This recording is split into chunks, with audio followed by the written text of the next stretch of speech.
Se sent bé? Bona tarda a totes i a tots. Bé, estem en una taula de diferents conviccions. Conviccions religioses, espirituals, atees. L'altre dia, dijous, vaig estar en un curs, en una sessió, i un company va comentar que el diàleg interconviccional necessita unes condicions. No es pot fer diàleg si hi ha posicions fonamentalistes o fanàtiques.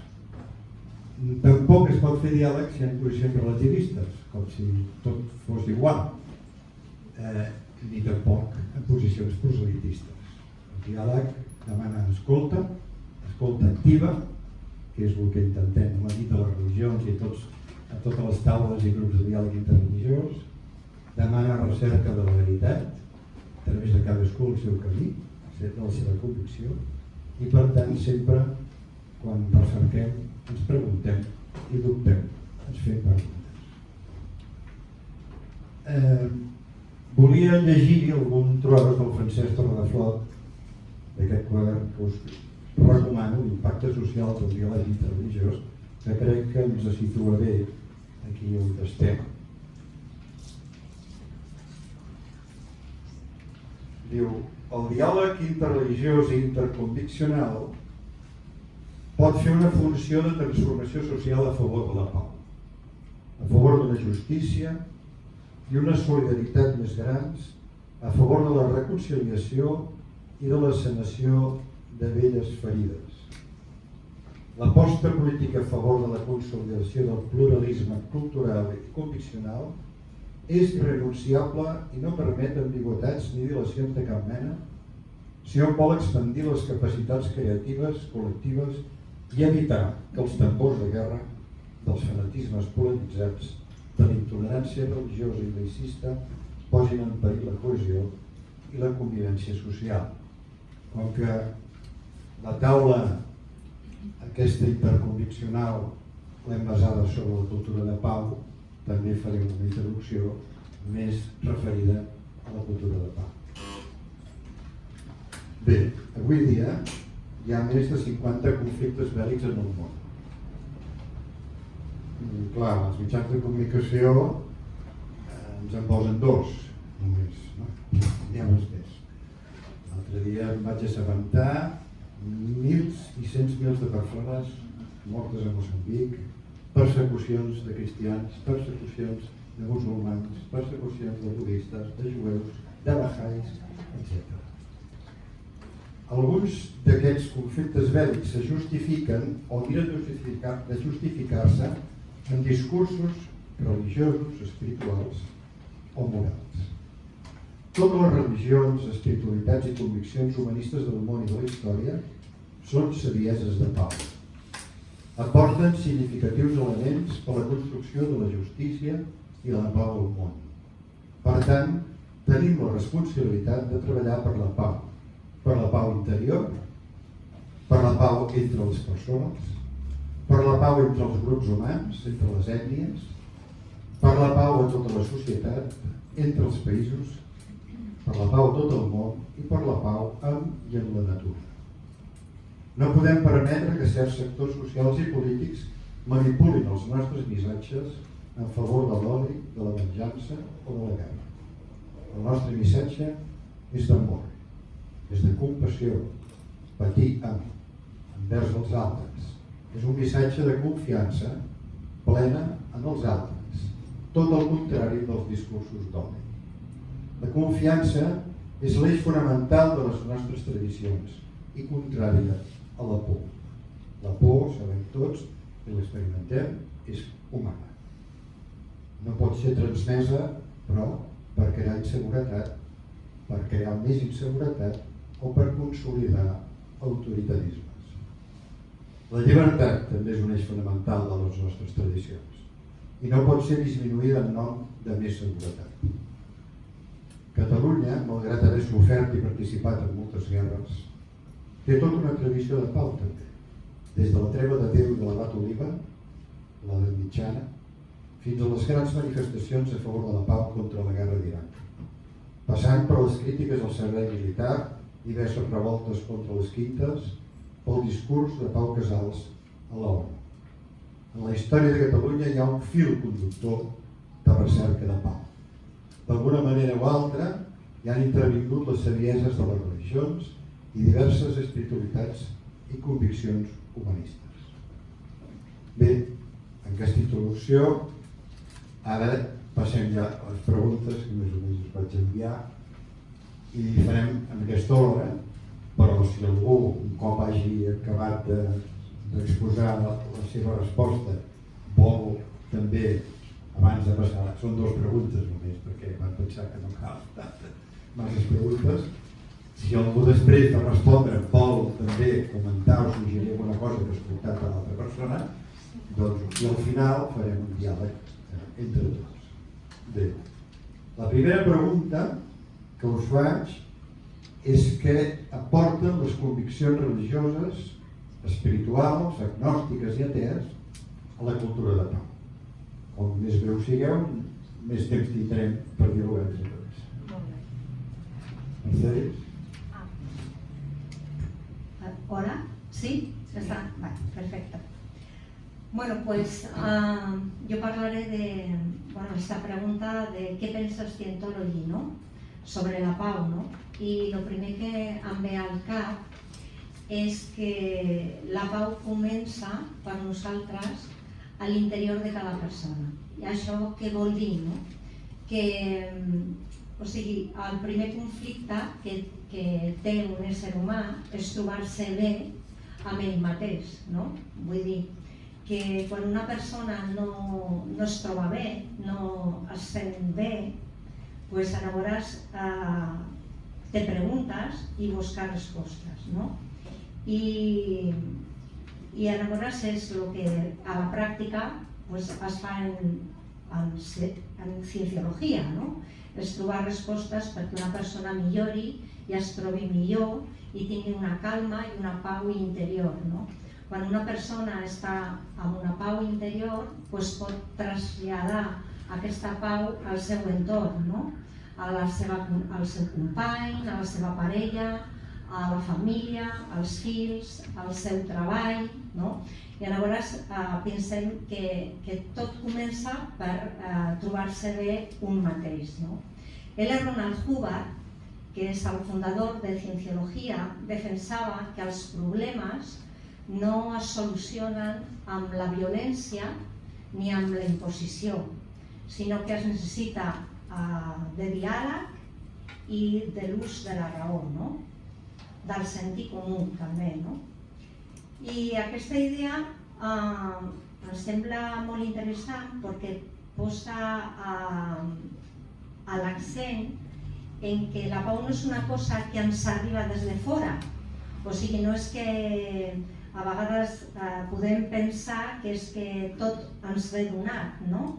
Tant els conflictes com que algú té que dir, pues no, ara no hi ha conflictes, ara es té que, no sé, la pau, no?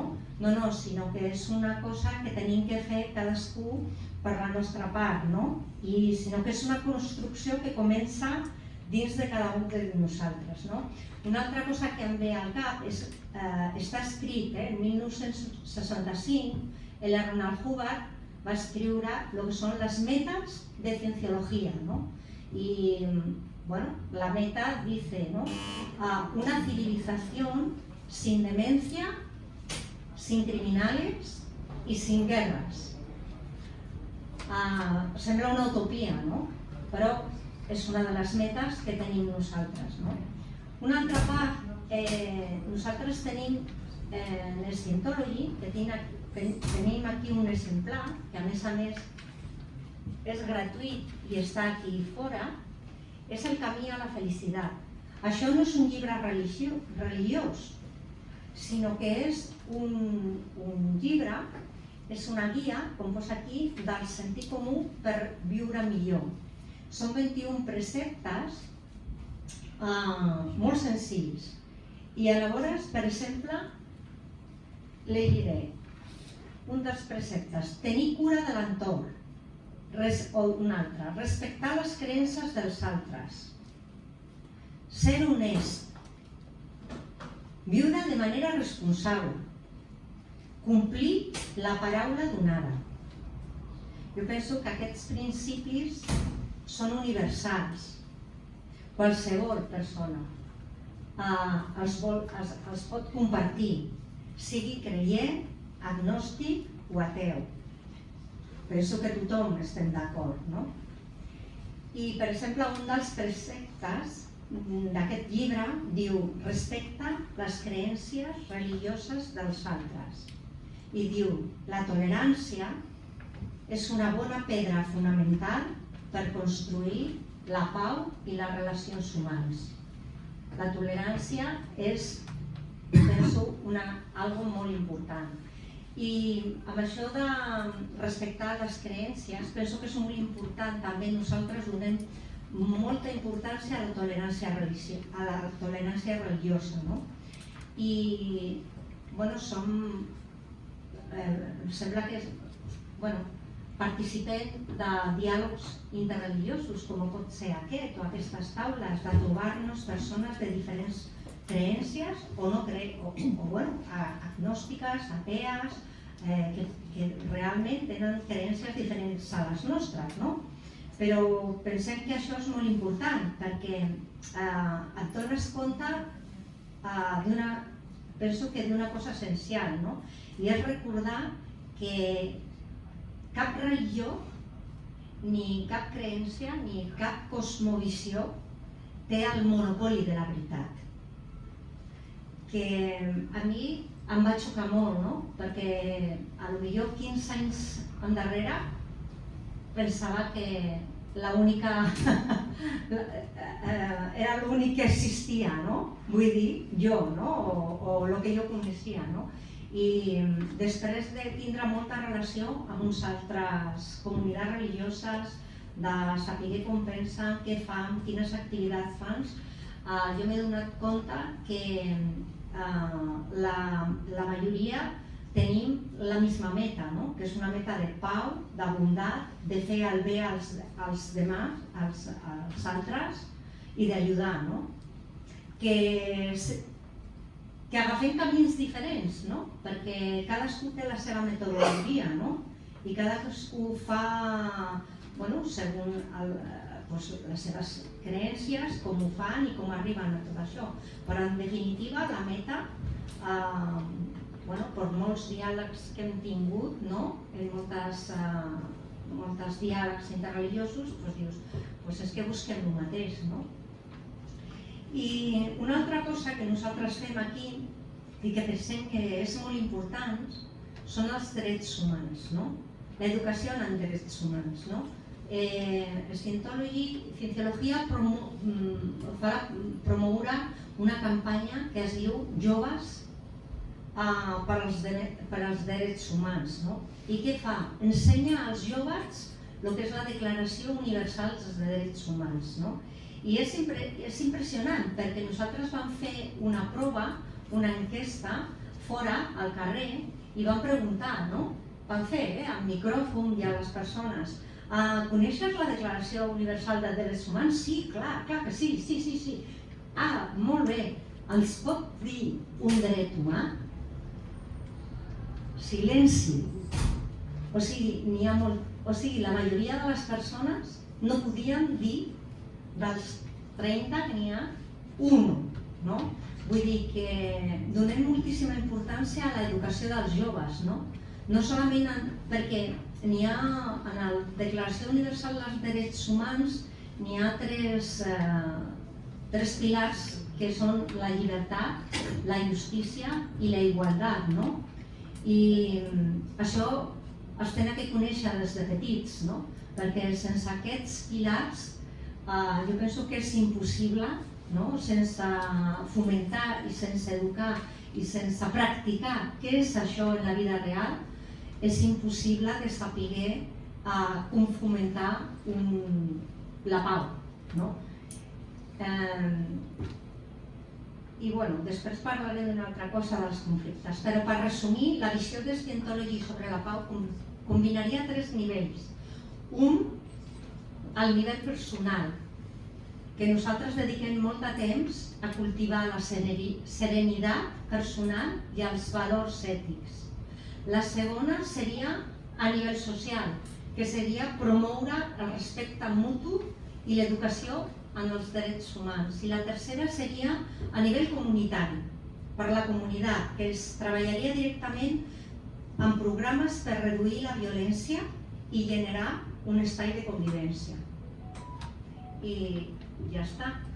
Jo ja he acabat i passo a la següent ponent. Molt bé.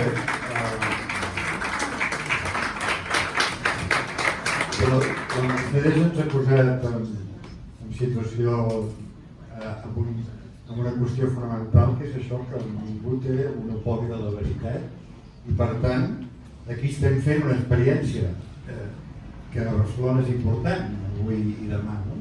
I que la podem anar repetint tots els grups de diàleg en els barris, les poblacions de Catalunya, d'aquest respecte a les creences i conviccions dels altres. I també ens posat ja el camí de les diferents dimensions de la pau. La pau interior, que hem de construir nosaltres, la pau amb els altres, la pau a la societat, la pau comunitària. Molt bé. Donem la paraula a la Clàudia, des de la tradició budista. Doncs, des de la tradició budista, el mateix que heu comentat vosaltres, es diu que l'important és trobar la pau interior. Si no tens pau interior és impossible que puguis comunicar una mica de pau al teu entorn, no? Això també és tu. I no és fàcil trobar la pau interior. No, em sembla que tots estem una mica buscant-ho. I clar, quan et diuen una conversa sobre la pau, sembla que hagis de parlar dels conflictes bèl·lics, no? De les guerres, i hi ha molts altres conflictes, o sigui, són molt importants, els conflictes bèl·lics i els conflictes armats són molt importants, però també hi ha conflictes no armats o armats només per una banda i no per l'altra, o hi ha els conflictes interpersonals que generen molt patiment, moltíssim patiment. I hi ha el conflicte en un mateix, també espais que un mateix té d'ombres, d'emocions que no vol reconèixer, de pors. Tenim infinitat de conflictes que ens impedeixen viure la pau i gaudir-ne, no? I des del budisme es dona molta importància a això, a mirar dintre, primer, abans de poder comunicar fora el que puguis, doncs buscar dintre teu com aconseguir aquesta pau. I això és una feina molt difícil, que porta temps, però que és molt agraïda. Quan ho aconsegueixes te'n recordes de fa un temps que no tenies aquesta pau i ho veus ara que tens una miqueta i dius, home, això té a veure, no? Té a veure amb bàsicament la meditació. La base en el budisme és la meditació i el coneixement d'un mateix, en el sentit de conèixer el que som en profunditat, el que som en essència. I en essència som pau. O sigui, quan mires endintre, quan vas deixant passar les coses que no són tu, amb les que t'has anat identificant al llarg de la vida, les emocions, les sensacions, les històries que has viscut, tot això no ets tu. Tot això és com la narrativa mental, la narrativa que et vas explicant, meditant. I el que ets tu és la pau. Aquesta pau que després pots transmetre. I tots els grans mestres coincideixen amb això, que per poder transmetre pau a fora, primer l'has de trobar dintre. I també hi ha algun mestre que ha aconseguit recordar si era Gandhi o Mandela, que deia: sigues la pau que vols veure al món. No sé si algú d'aquí sap l'autoria d'aquesta frase, però... O sigui, sé tu el que tu vols veure. Sé tu, transforma't tu primer, i després podràs transformar el món. Això és bàsicament el que proposa el budisme. És molt interessant els corrents que hi ha ara, però això potser serà per respondre a la segona pregunta, no? Sí. Hi ha moltes més coses per parlar d'això, però donem la paraula i... no? Sí. Bé, tu has reforçat molt aquest treball constant, personal, interior, no? de que som pau, però ho hem de descobrir. Moltes vegades ho hem de descobrir perquè tots tenim llums i ombres Bé, ara doncs la Fàtima des de la tradició musulmana també ens pots aportar la teva riquesa. I tant. Sí, però abans de compartir volia agrair també a l'Església Scientology per compartir aquest diàleg i per aquesta invitació. No se m'escolta? Ara sí, doncs estava agraint a l'Església Scientology al convidar-me, que quan va trucar vaig dir no sé què puc aportar, però clar que sí, el diàleg interreligiós i interconviccional crec que sempre ha sigut necessari, però ara més que mai. Això és la primera cosa que volia dir com a agraïment i després també recordar que demà diumenge 21 de setembre és el Dia Internacional de la Pau i volia compartir amb vosaltres perquè, no sé si estarà contenta, però crec que el paper de les dones com defensores de la pau és molt important.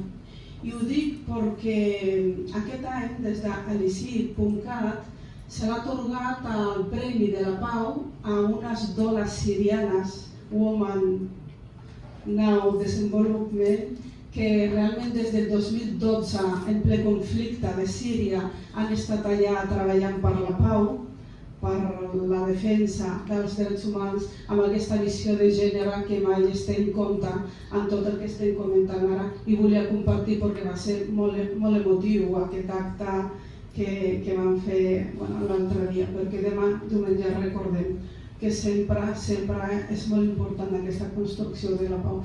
Des de la part de l'islam, que jo soc una humil musulmana practicant, des de la meva flexibilitat vull aportar només el que jo sento. I el que sento és molt important perquè els companys, des del moderador fins a les companyes ho han dit, que té a veure amb aquesta mirada cap a dins, amb aquest amor. I per això jo vull dir que des de l'islam la mateixa paraula vol dir pau. Islam, salam, és pau. Començant per això, encara que l'islam mou passions en l'actualitat i evidentment estic d'acord en sense oblidar de tots els conflictes en un moment per centrar-nos en nosaltres i en el nostre microespai i què fem, per mi que és molt important, a lo quotidià. Què fem des de la quotidianitat, aquests gestos, aquestes paraules i per mi, per l'experiència personal des de fa 58 anys, sempre aplicada també de lo que he viscut, que és aquest amor. I això em recorda que en l'islam tenim els 99 noms, que tots són amor, tot és el rahma, la misericòrdia, el mahabba, està sempre. I vull compartir amb vosaltres una sora que és molt important en el diàleg interreligiós, que diu: "Oh humanitat, us hem creat d'una ànima única, home i dona, i us hem fet en nacions i tribus diferents perquè reconegueu les diferències i la igualtat dels uns i dels altres. És veritat, el millor de tot vosaltres, per Allà, Déu, és el que té més pietat. Aquell és el que té més temor de no servir-lo suficientment. Déu coneix totes les coses i està informat de tot." És una sura de l'Alcorà, la 49:13, i per mi sempre d'aquest reconeixement a la pluralitat religiosa, als nostres actes, el que fem també des de lo quotidià. I en aquest amor que tinc aquí, sense saber el que volíem dir, està molt relacionat també amb els valors. I que sempre diem, totes les religions monoteistes tenim els mateixos valors universals. Des de la comunitat musulmana hi ha aquest amor a l'espiritualitat musulmana i que té a veure també amb aquest treball interior de com et coneixes a tu per poder conèixer. I penso que ara mateix també en aquesta crisi de valors que sempre, des de l'islam sempre hem vist aquest valor des d'un horitzó que té un sentit, les teves accions, i que cada vegada és més complicat trobar aquest sentit a les teves accions quotidianes, perquè al final per mi què és? Des que m'aixeco al matí fins que m'acosto, què és el que faig en el meu entorn partint de la meva persona física, per partir també de la part racional i la part també de l'ànima. I tota aquesta configuració, que a vegades és tan senzill però que és tan complicat, perquè al final quan ens ve al cap la comunitat musulmana o una dona musulmana sempre estem en els mateixos mites després de tants anys, en les mateixes pors i les mateixes ignoràncies que tenim els uns a l'altres, que per això aposto sempre un dissabte deixar la família i estar en aquest espai de compartir, perquè crec que no només l'escolta, que és tan important escoltar a l'altre des de respecte, sinó el compartir. I el poder compartir té a veure també amb un element molt important per als musulmans, que és aquesta compassió que tenim cap a l'altre, però no des de la part del victimisme, sinó una compassió real amb aquest amor que tenim a dins i que el que no vols per tu, no vols per l'altre. I d'alguna manera, a lo quotidià, la umma, la comunitat musulmana, d'alguna manera és el que hauria de practicar i que practiquem la immensa majoria, però que a l'estar en un espai, perquè parlem també de territoris, de barris, d'una mirada occident cap a orient, perquè jo sentia amb aquest premi que era la primera vegada que donen un premi de la pau a Orient Mitjà. Ostres, saps? Pues això passa també amb el quotidià, amb aquesta desinformació que a vegades som consumidors de la immediatesa, de les xarxes, de la televisió, dels bulos, i que ens creem aquesta pantalla també de com són els musulmans, com són les musulmanes, com són les seves generacions, perquè tenim generacions també a Europa i aquí a casa nostra, i per això dic que des de l'escolta, des del treball quotidià, des que el petit gest, la petita mirada en un metro, en un carrer, ja no a la teva feina, en les teves amistats, això es construeix amb aquest amor. Estic convençuda que el diàleg sempre es pot construir sempre d'aquesta mirada d'igual a igual. És a dir, i a vegades no hi és, perquè hem de dir les coses com són. També la realitat, és a dir, estem en un metro i veiem una dona amb hijab, a una família, i ens crea d'alguna manera inconscientment una reacció que no sabem com identificar-la. No és rechaç, perquè no ho és. No és al millor, mira que pen, no sé. És a dir, i construir aquest diàleg és temps. I vivim en moments on el temps no els dediquem ni siquiera a la pròpia família.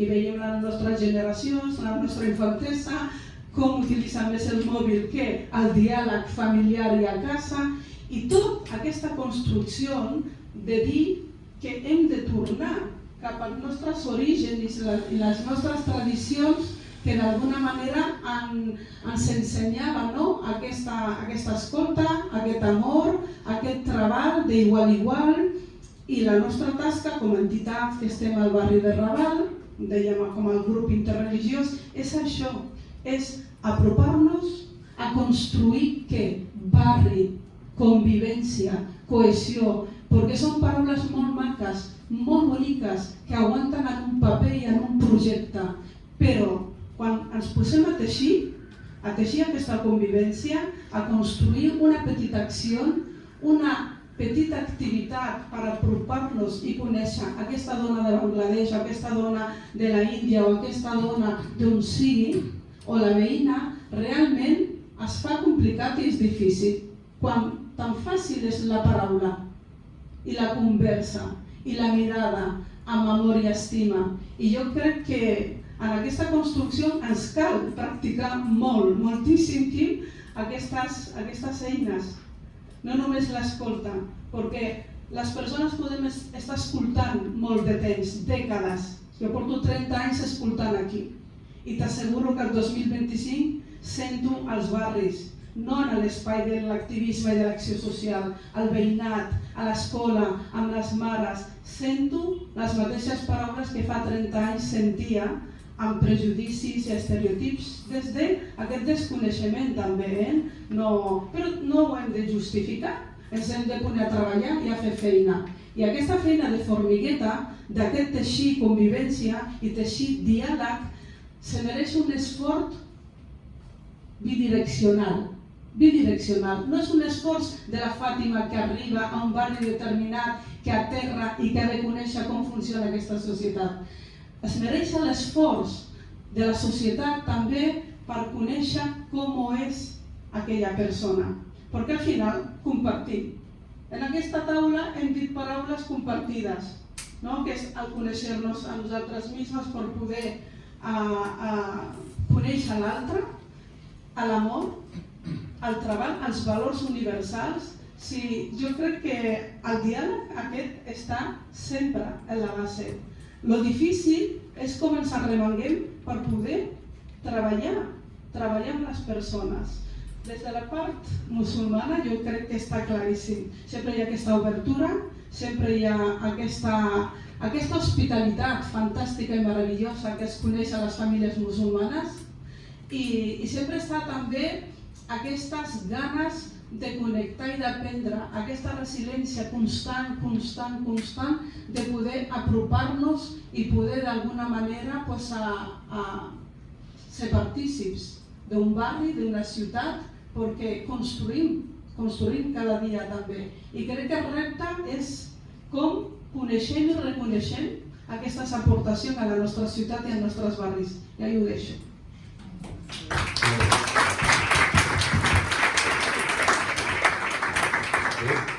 La Fàtima ens ha remarcat, doncs anem avançant en el diàleg, no? Perquè el paper de la dona, la relació entre pau i amor, no?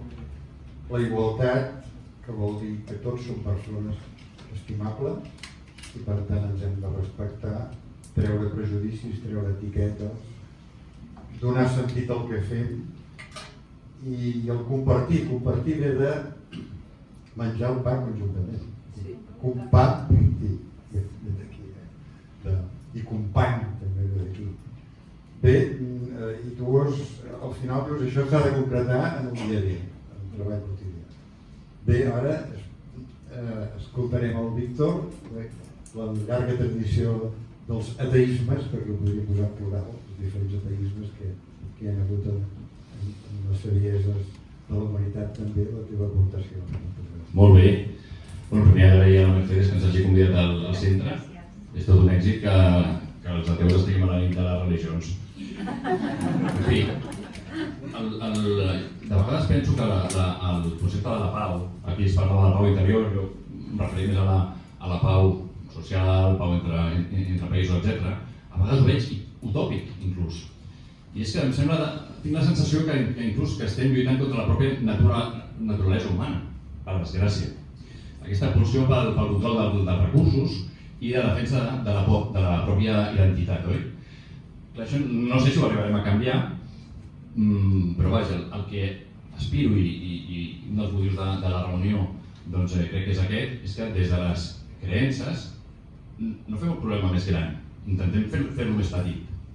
Perquè hi ha vegades que hi ha conflictes que estan alimentats per aquestes diferències religioses, com deia molt bé el Joaquim al començament, intentem que sigui el contrari, que aquestes, perquè escoltant aquí a les companyes, hi ha molts elements perquè els conflictes siguin més petits amb tots aquests elements que coincidim.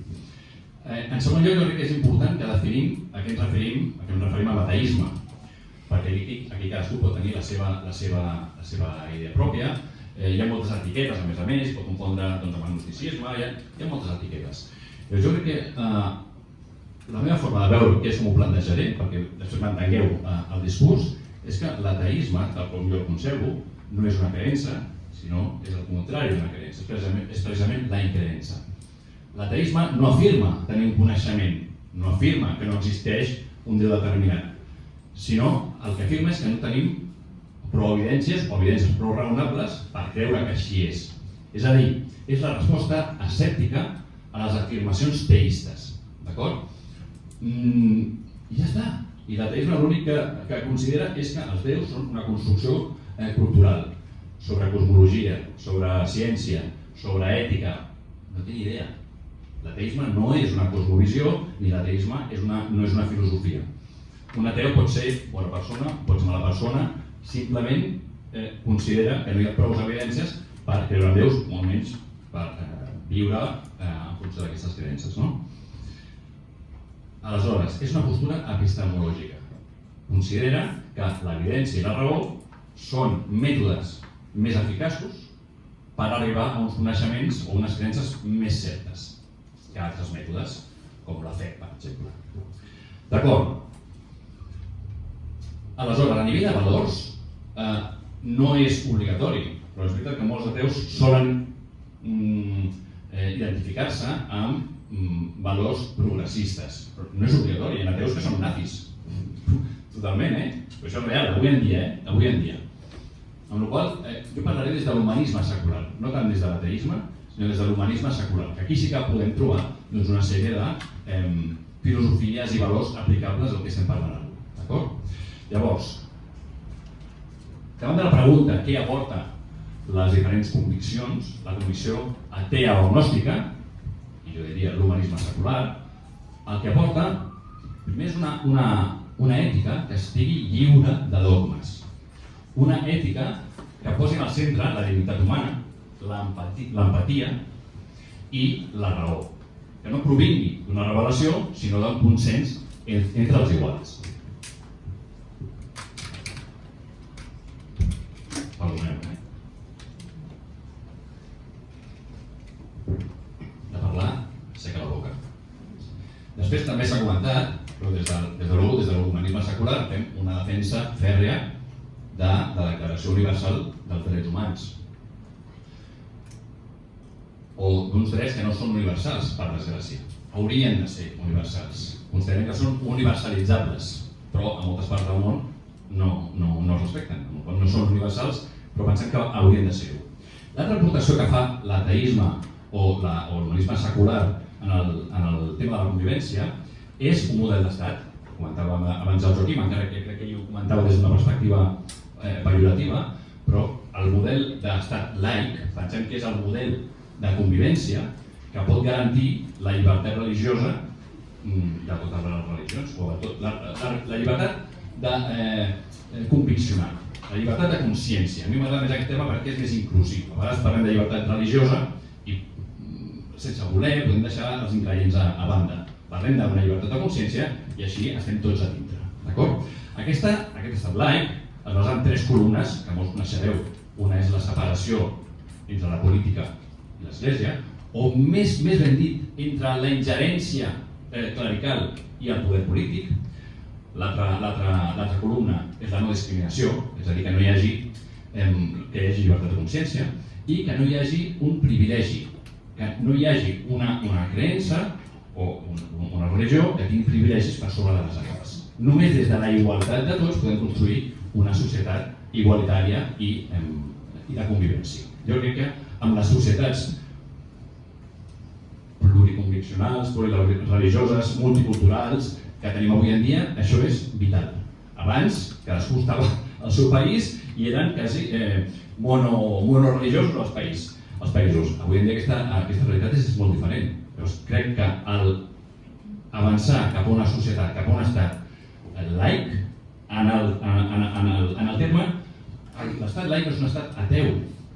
El laïcisme no va en contra de les religions, al contrari, el que vol és un pacte social que permeti la llibertat religiosa, que tothom tingui llibertat de culte, inclús els increients, d'acord? Que tothom tingui la llibertat de ser una religió o no ser-ho, o de ser de canviar-se sense que ningú el pressioni,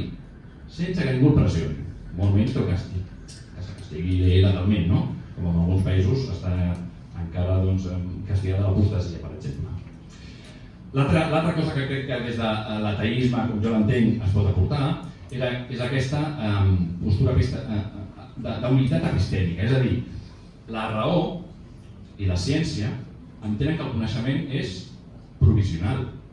En tenim un, després potser canviarem el model, igual que es va canviar de la teoria de la gravitació newtoniana a la teoria d'Einstein, ara tenim la quàntica, és a dir, el coneixement va evolucionant, però no només el coneixement fàctic del cosmos o de la biologia o de la química, sinó coneixement sobre l'ètica. Tot això evoluciona, no tenim la mateixa ètica nosaltres que tenien els nostres avantpassats fa 2.000 anys.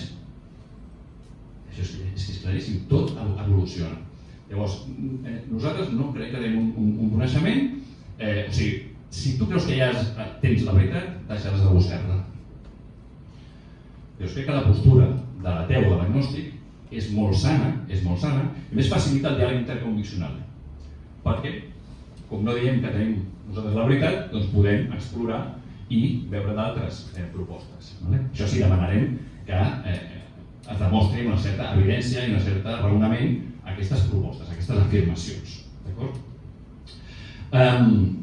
Després també pot ser una postura neutral davant de certs conflictes amb aquesta càrrega religiosa. Hi ha molts conflictes, els tenim tots al cap, on el factor religiós no és menor, és principal, a part de la geopolítica, etc.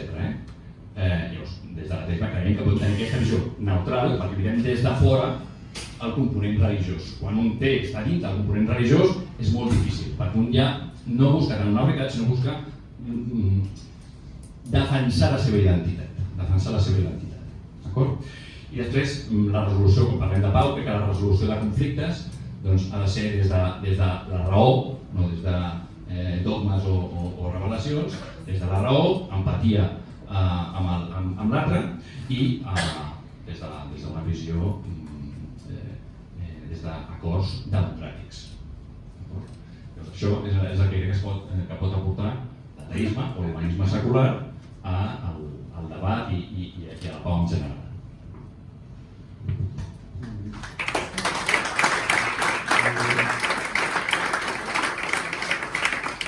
Crec que és important aquest aclariment que has fet del que és l'ateisme, que no és una cosmovisió ni una filosofia, sinó que de no tenir evidències d'una realitat més enllà.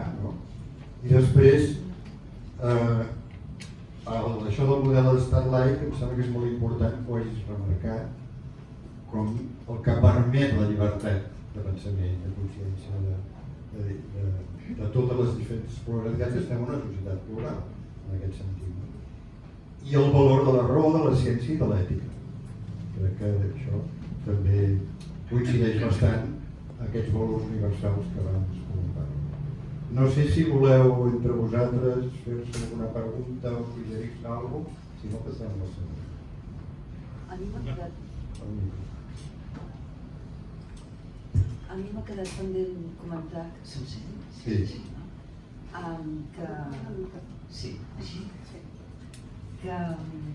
Que això de poder comunicar la pau cap enfora, que no és tan fàcil, però que quan algú té aquesta pau sí que és més fàcil comunicar-la, perquè això té a veure amb el que hi va haver un científic, hi ha un científic que encara es viu, Rupert Sheldrake, que ell va investigar amb animals, amb humans, i va descobrir els camps mòrfics. Va descobrir que quan en una espècie que estan comunicats per un camp energètic hi ha un descobriment, hi ha una experiència, els altres que estan vinculats amb aquest ésser fan el canvi també. O sigui, potser el canvi el va fer només un, potser la pau només la va trobar una persona, però pel fet que un l'hagi descobert, això es transmet inconscientment, no cal fer res, o sigui, es transmet. De fet, és una cosa que molts tenim l'experiència que sentim coses encara que no sentim, quan algun rebutja ho sentim, i allà no hi ha, l'altre està tan tranquil però ens està rebutjant i ho sentim. O sigui que no és tan impossible transmetre la pau, és molt important. I m'ha quedat això pendent. Algú més vol? Sí, jo he preguntat. Farem després el diàleg. Perdó. Perquè fa una pregunta que cadascú. Perquè no sé si està obert. Sí. No, jo... Va, doncs passem a la segona. Passem a la Bé, segona. ara hem escoltat les aportacions de les diferents posicions i conviccions i hauríem d'anar una mica a la pràctica, no? Algunes coses ja les heu dit, no? Però la pregunta seria aquesta, en concret, i intentar ser el màxim de concrets en qüestions pràctiques, quines propostes faríeu a les persones que estem aquí i tots els que després escoltarem aquesta gravació, comunitats, associacions, per tal que siguem totes i tots artesans de la pau avui, ara i aquí. Comences tu, Mercedes? Mira,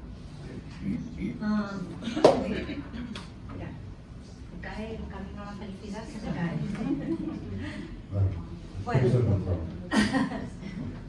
Bueno, jo, reiterant una mica el que he dit abans, com ho posem a la pràctica, no? O què propostes faríem, no? En principi, a nivell personal, tindre, o sigui, que la pau comença amb l'individu, la primera proposta seria que cadascú treballi, o sigui, la pròpia serenitat personal, no? Vull dir, cadascú a la seva pròpia creència o amb valors, com el Víctor ens estava dient, que no és creient, però bueno, també hi ha uns valors ètics que es poden seguir, i llavors seria treballar això que és la pau personal i la serenitat personal, no? Com podeu veure, n'hi ha molts de llibres que el senyor L. Ronald Hubbard va escriure, no? Nosaltres aquí estudiem, o sigui, dediquem molt de temps per treballar amb una millora personal a través de l'estudi i a través de lo que és entendre'ns com som o com podem millorar, no? De fet, per exemple, una part de lo que estava dient Víctor, no? Que vull dir que com pots demostrar algunes coses, no? Cienciologia, L. Ronald Hubbard va treballar molt científicament, no? Per saber com funciona la mente, no? I llavors n'hi ha estudis per saber com funciona. Per exemple, després, com ha dit el presentador, Joaquim Trilliner, farem una demostració que es diu podes veure un pensament, un pensament, perquè en principi un pensament és un pensament, és alguna cosa que no es veu, no? I llavors n'hi ha un aparell, és un aparell electrònic, que es diu electròmetre, que és per mesurar emocions, i llavors es pot demostrar alguna cosa. O sigui, treballem amb això, cienciologia és religió més ciència, scientology i tecnologia. I nosaltres dediquem molt de temps a conèixer-nos millor, a practicar l'empatia, que també és el que estàvem parlant, i a no reaccionar amb ira davant dels problemes. Semblen paraules buides, no? O sigui, que dius, ostres, són paraules que es diuen amb molta facilitat, no? Però, semblen petites, però realment és sobre el que es pot, construir una bona base per a la pau. En segon lloc, nosaltres donem moltíssima importància a aquest llibret, que ja dic que no és religiós, que són 21 preceptes, i ja n'hi ha molts programes, o sigui, en comunitats, en associacions, en col·legis, que el que fem és agafar un principi d'aquests, per exemple, cuidar l'entorn, que els nens van a un parc o els pares també lo netegen, i això és una pràctica que la podem fer reunits moltíssimes comunitats, i es treballa cada un d'aquests valors, com mantenir la paraula que has donat, al teu company, no? Que avui en dia això, a vegades una paraula i demà ja no te'n recordes de lo que has dit, no? Ah, però segur que he dit això, no? No, sí, segur, no? Que una mica és el que estaves dient, que els nostres avis o bisavis, no? La paraula no es necessitava firmar contractes, no? El que es deia, no? O sigui, aquest principi dels musulmans de compartir, d'obrir la teva... O sigui, jo em vaig quedar... No, de veritat, no? Molt sorpresa, no? O sigui, aquesta hospitalitat que tenen, no? Que no la tenen en uns altres països, vull dir, no? Ni cultures, no? I això no es difondrà, no? Es difondrà en unes altres coses, no? Per això són models de pau, no? I de convivència, no?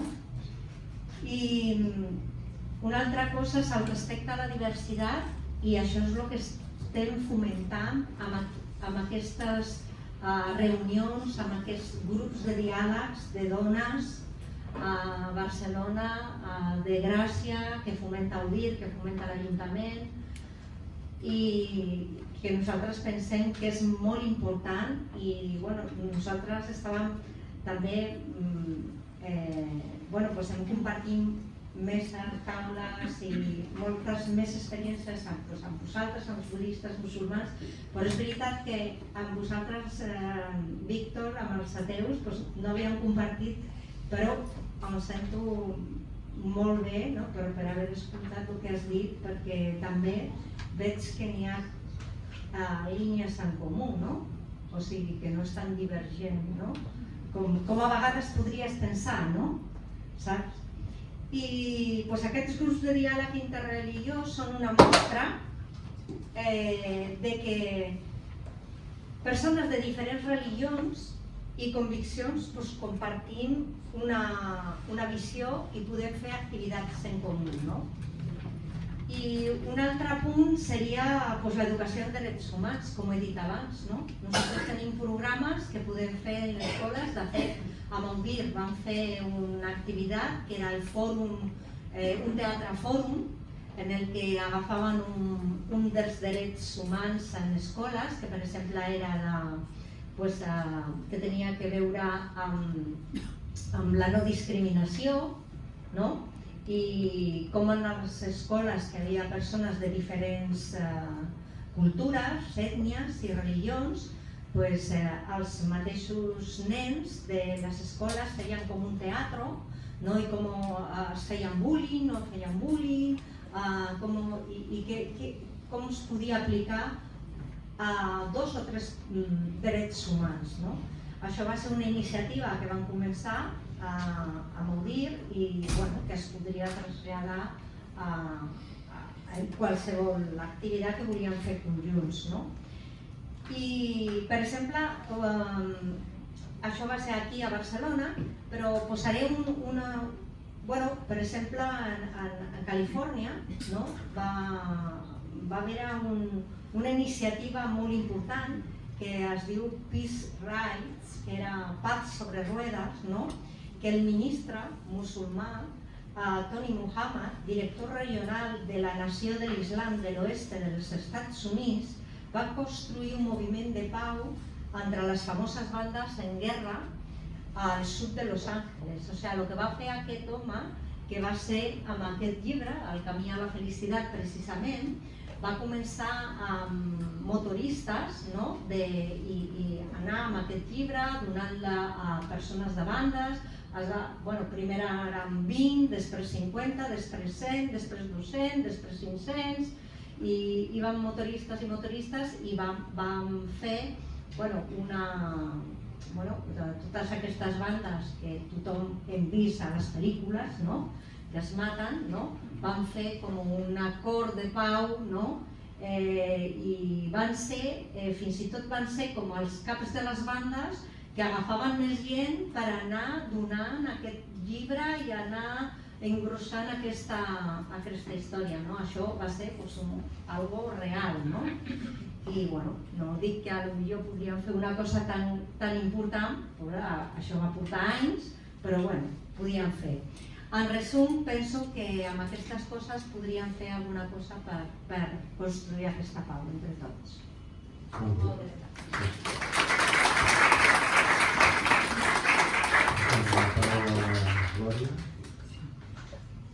Des del budisme, coses que es poden fer, hi ha una primera cosa que és, la Fàtima abans ha comentat, la immediatesa que estem sotmesos ara, que hem de respondre ràpid a tot i així, no? Una cosa que fem en el budisme és evitar reaccionar. Això ho evitem sempre que podem. Sempre que podem, no sempre. I és molt important perquè en la meditació aprenem a crear aquesta pausa prèvia a la reacció. No volem reaccionar automàticament, volem actuar en comptes de reaccionar. I per actuar hem de tenir en compte moltes coses. Hem de tenir en compte que l'acció que fem sigui que no perjudiqui a ningú, que no et perjudiqui a tu, que no perjudiqui a ningú. O sigui, és el que s'anomena en budisme els mitjans hàbils, upaya.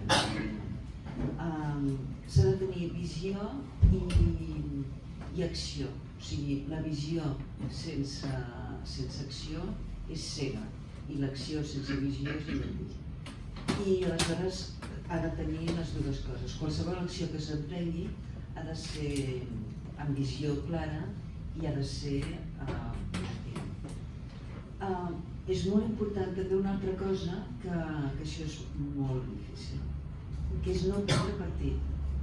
O sigui, els budistes, per evitar el patiment, el que diuen que és important no prendre partit. Quan hi ha un conflicte, no prenen partit ni per l'un ni per l'altre. I això nosaltres tenim aquí recent el conflicte que hi va haver l'any 2017 a Catalunya. I qualsevol opinió que anava en contra del que tu pensaves era convertir la persona en una enemiga teva. I no, això és el primer que jo vaig sentir que em parlava d'això. Són dos mestres orientals. Un és Thich Nhat Hanh, que és un mestre budista vietnamita, i un altre, que és de Cambodja, que el van nominar com a Premi Nobel de la Pau, que és Maha Ghosananda. I tant un com l'altre es van implicar molt activament en els conflictes que hi havia reals en el seu país, tant a Cambodja com a Vietnam, en plena guerra. No van voler prendre partit ni per un ni per l'altre. Consideren que tothom, en el fons, és pau. Tothom, en el fons, és amor. I aleshores, més aviat tenien compassió. O sigui, no una compassió tonta, així, de bonisme barato, sinó escoltaven. Era això que tu comentaves també de l'escolta oberta, i tu també has comentat aquí. L'escolta oberta de l'altre. Em sembla que tu també ho has parlat. O sigui, és considerar l'altre, tenir-lo en compte i no prendre partit. O sigui, tant motiu pot tenir l'un com l'altre. I, per exemple, en el cas de Catalunya, si tu ets independentista i et ve algú i et diu que no sé què, el que ens esteu fent, tu no el pots acusar a aquella persona, tu l'has d'acollir i pensar, opina d'una altra manera. I amb tot el respecte, però sincer, un respecte sincer. No, mira, va, que pensi això, però jo no hi parlo més. No. Té tot el dret d'opinar com opina. I això evitaria molts conflictes. Tant el Ghosananda com el Thich Nhat Hanh ho van aplicar radicalment. O sigui, tant un com l'altre se'n van anar, de fet, els dos bàndols consideraven que eren enemics perquè com que no prenien partit per ells, es pensaven que eren contraris. Però ho van aplicar al peu de la lletra. Jo penso que això és molt radical. No prendre partit és molt difícil. I sobretot això, el diàleg amb l'altre, estar sempre obert al diàleg amb l'altre i escoltar l'altre, i rebre-lo. I això, des del budisme, hi ha més coses per comentar, però de moment ho deixo aquí, perquè tinguem bastant.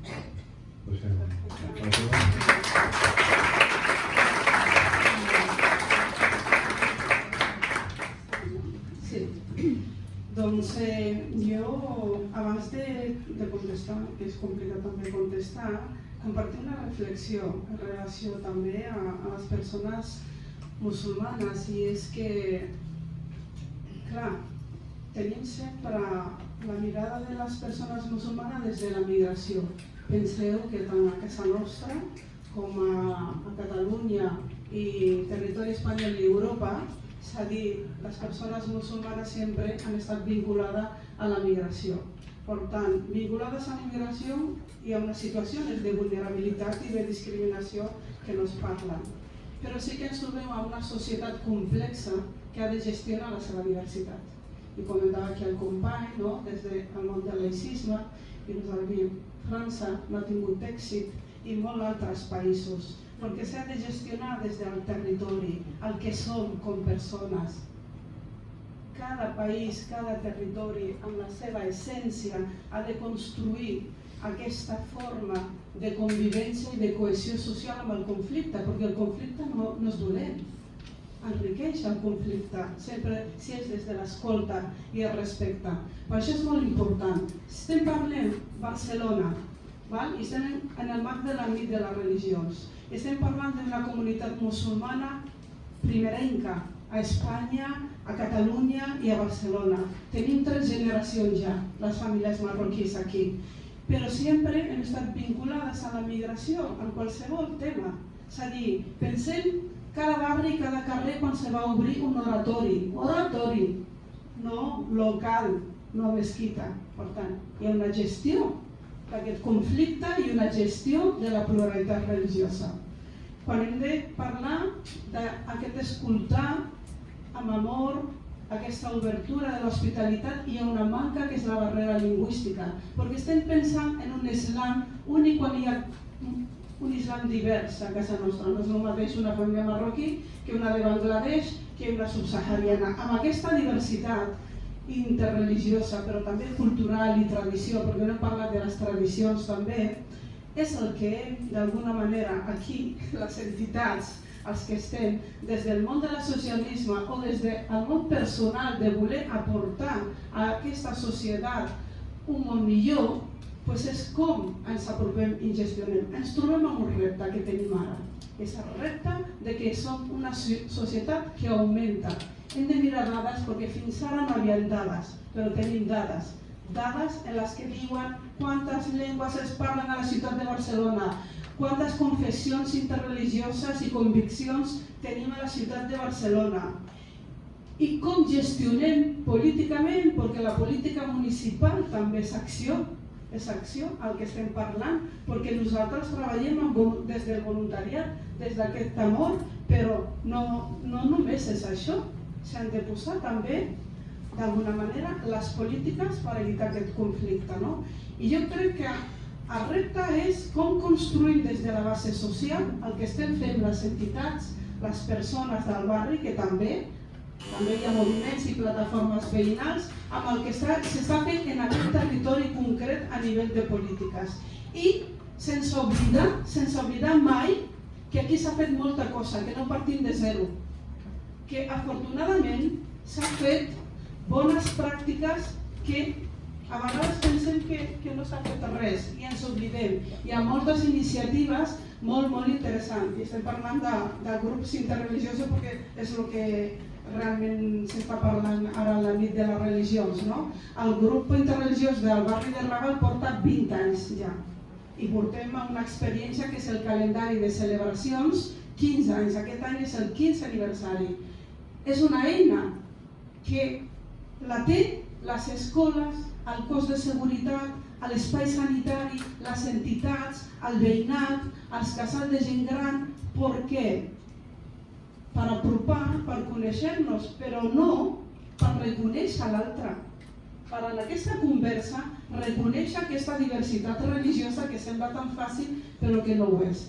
Per tant, iniciativa, jo crec que les que tenim les hem de fomentar i multiplicar. Aquest espai que estem avui aquí, el company i jo per primera vegada, vosaltres replicar. És a dir, parlava que la nit de les religions comença a Barcelona i l'altre dia el Consell de Cent diu que a Catalunya s'està replicant. Doncs és que el que estem fent bé, que és aquesta construcció de la convivència i la cohesió social des del diàleg interreligiós, però des d'aquest amor que tu ben deies, quan una persona té pau i té aquesta part de poder compartir, perquè és una voluntat de compartir també, doncs això s'ha d'aprofitar, però s'ha d'aprofitar amb les dues mans i s'ha de replicar.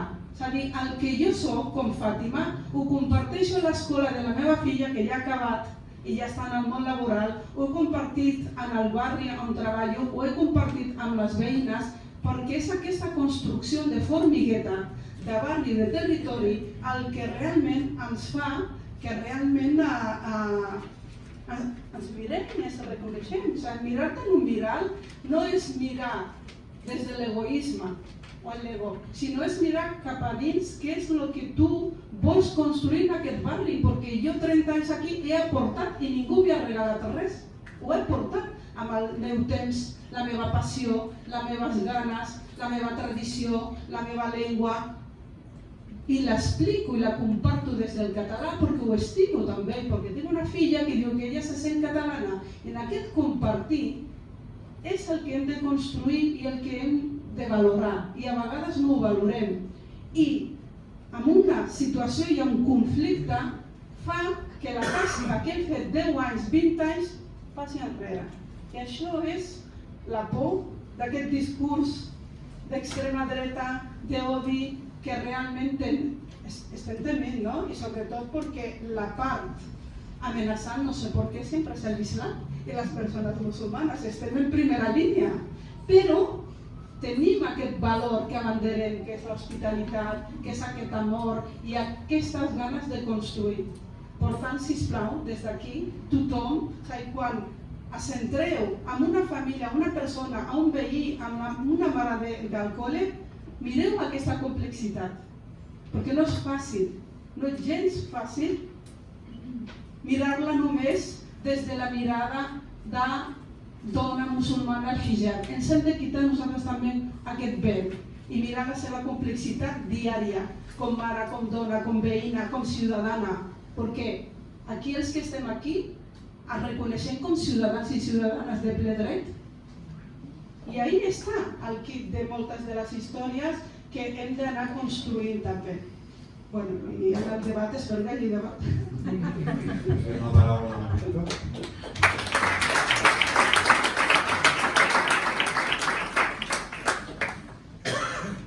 Bueno, un parell de comentaris per al·lusions, ja no us en recordareu, però la Mercedes parlava de valors inclús compartits pels ateus, no? Inclús.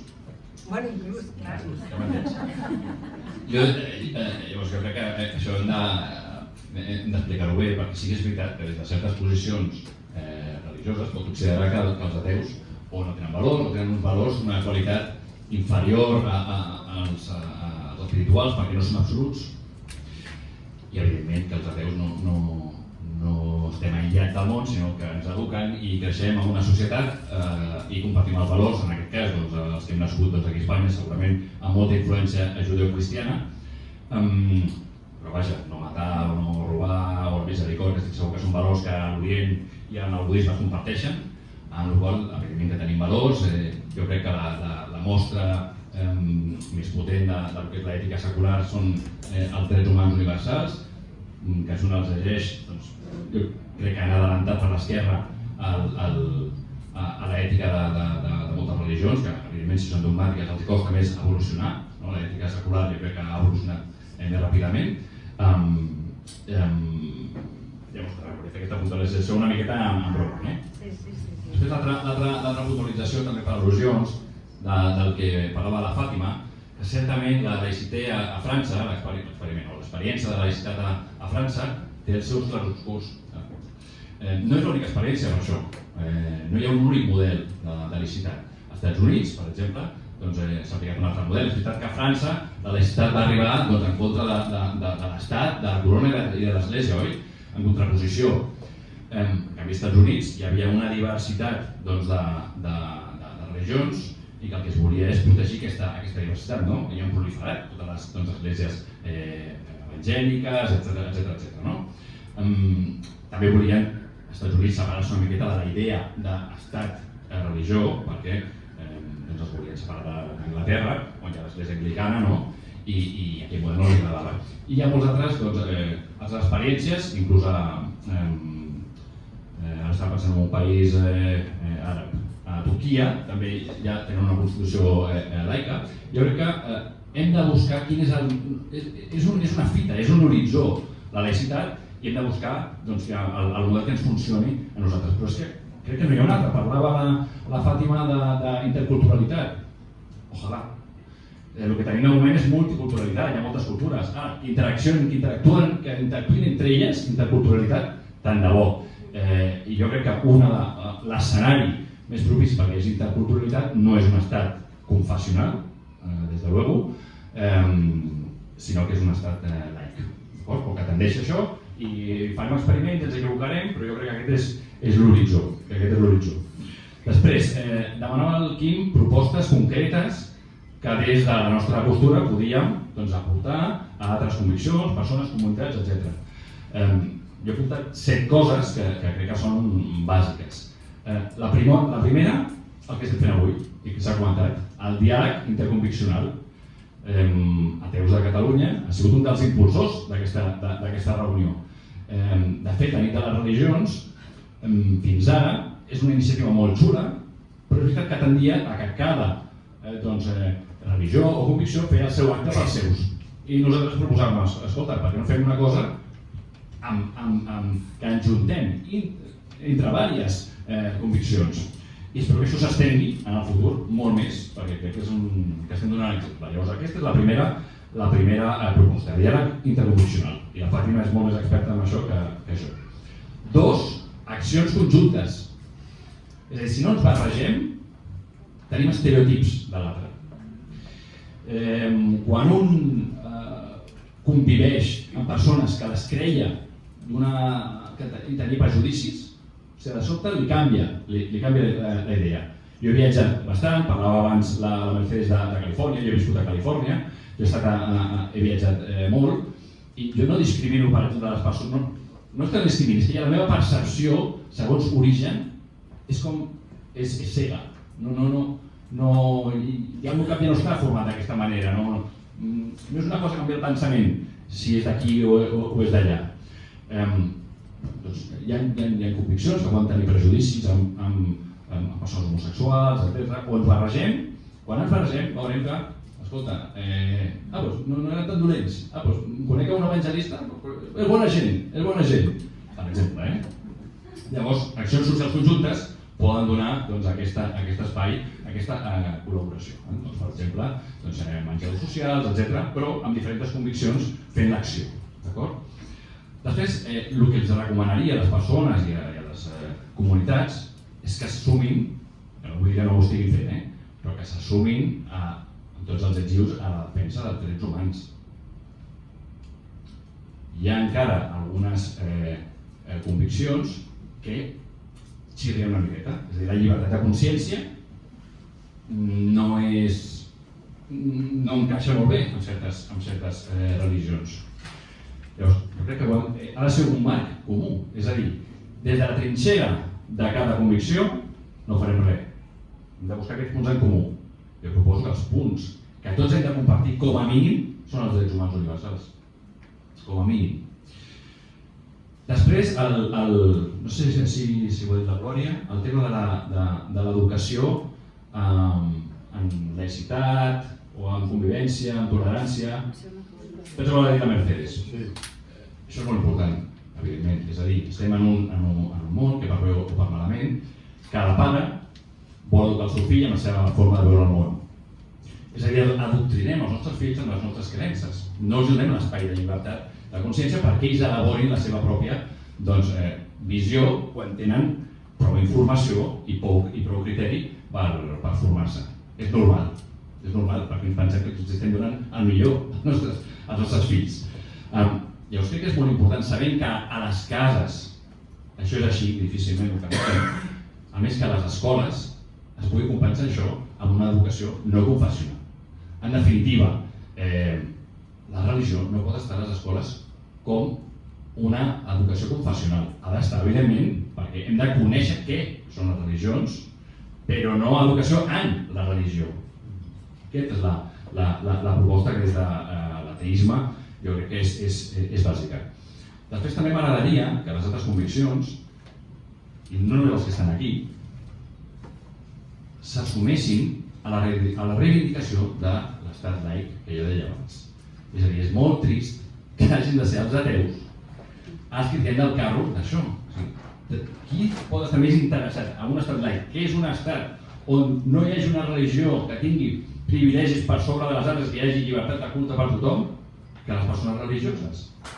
És que hauríem d'estar igual o més interessades que els ateus en defensar un estat laic. I en canvi ens sentim una mica sols amb la defensa o la proposta de l'estat laic. Ho entenem perquè des de certes conviccions s'entén el laïcisme quasi com a ateisme i es veu com una cosa pejorativa o que pot anar en contra de les conviccions o, si parlem del cristianisme, de l'herència cultural que tenim al nostre país. Però jo els demanaria que s'assumessin a aquesta proposta perquè estan tan o més interessats que els ateus. Nosaltres al final, llibertat de culte, que com no tenim culte, doncs mira. Després, crec que és important, una altra proposta, parlàvem de propostes per promoure la pau entre conviccions, és que hi hagi espais comuns de mediació no violenta. Espais comuns de mediació no violenta. És a dir, jo entenc que quan el conflicte passa a majors és perquè s'han esgotat o perquè no han fructiferat vies anteriors pacífiques. Jo crec que això s'hauria de potenciar. És una miqueta panacea, però jo crec que si s'aconseguís o si s'estendís això, jo crec que potser això a nivell fàctic, no sé, tu sabràs millor, a nivell de barri sí que potser es pot aconseguir. Potser no a nivell entre països, però a nivell de barri sí que es poden millor fomentar que hi hagi mediadors, figures de les diferents religions que funcionin com a mediadors per conflictes i que la cosa no arribi a més. Crec que sí que es pot identificar persones rellevants, de cada convicció, perquè quan hi ha un conflicte facin un paper de mediació. Jo crec que això és una proposta que és important. D'acord? I després l'última proposta, jo crec que és important no oblidar el passat per no repetir certes coses. És a dir, hem de denunciar les violències del passat perquè no es repeteixi.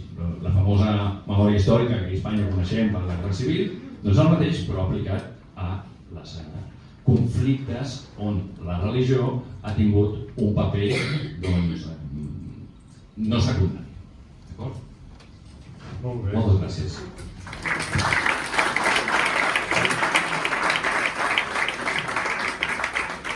Sortim coses molt concretes, els he anat apuntant, sí que quan tingui un moment a casa ho faré per ordre i us ho puc enviar. Hi ha una cosa que he recordat, ara de seguida donaré la paraula totalment, perquè si no sé a quina hora hem d'acabar. Home, ja hauria d'anar. Ens hem passat. Un quart el tenim? Un quart? Sí.